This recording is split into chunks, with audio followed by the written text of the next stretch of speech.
राज्याचे उपमुख्यमंत्री अजित पवार यांचा सोमवारी अहमदनगर जिल्हा दौरा असून या दौऱ्यादरम्यान पारनेर नगर शहर विविध विधानसभा मतदारसंघांमध्ये उपमुख्यमंत्री हे लाडकी बहीण योजनेचा आढावा घेणार आहेत। तसेच सर्व कार्यकर्त्यांचे बैठकी देखील आयोजित करण्यात आलेले आहेत, अशी माहिती पत्रकार परिषदेमध्ये राष्ट्रवादीचे युवक प्रदेश अध्यक्ष सूरज चव्हाण यांनी दिली।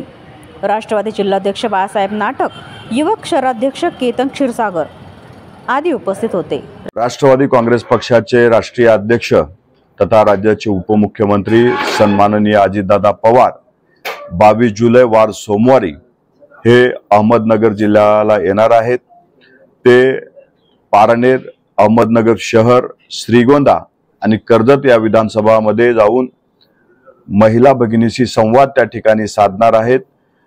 महाराष्ट्र शासनाने जी मुख्यमंत्री लाडकी बहीण योजना आणलेली आहे किंवा वेगवेगळ्या ज्या योजना आलेल्या आहेत त्या योजनाबद्दलची माहिती देणं, ज्या महिला भगिनी या योजनेमुळे राबवण्यासाठी काम करतात त्यांना काय तांत्रिक अडचणी येतात ते समजून घेणं व त्याच्यामध्ये काय सुधारणा करता येईल यासाठी प्रयत्न करणं हा प्रामुख्याने या दौऱ्यामागचा उद्देश असणार आहे। या दौऱ्यामध्ये कृषी मंत्री धनंजय मुंडे साहेब, त्याचबरोबर महिला व बाल विकास मंत्री आदितीताई तटकरे हे त्या ठिकाणी येणार आहेत। या दौऱ्याचा मुख्य उद्देश हा आमच्या अहिल्यानगर जिल्ह्यातील ज्या आमच्या महिला भगिनी आहेत त्यांना ज्या मुख्यमंत्री लाडकी बहीण योजनेमध्ये जे काही तांत्रिक अडचणी येत आहेत त्या अडचणी दूर करण्यामागे हाच त्यांचा उद्देश असणार आहे।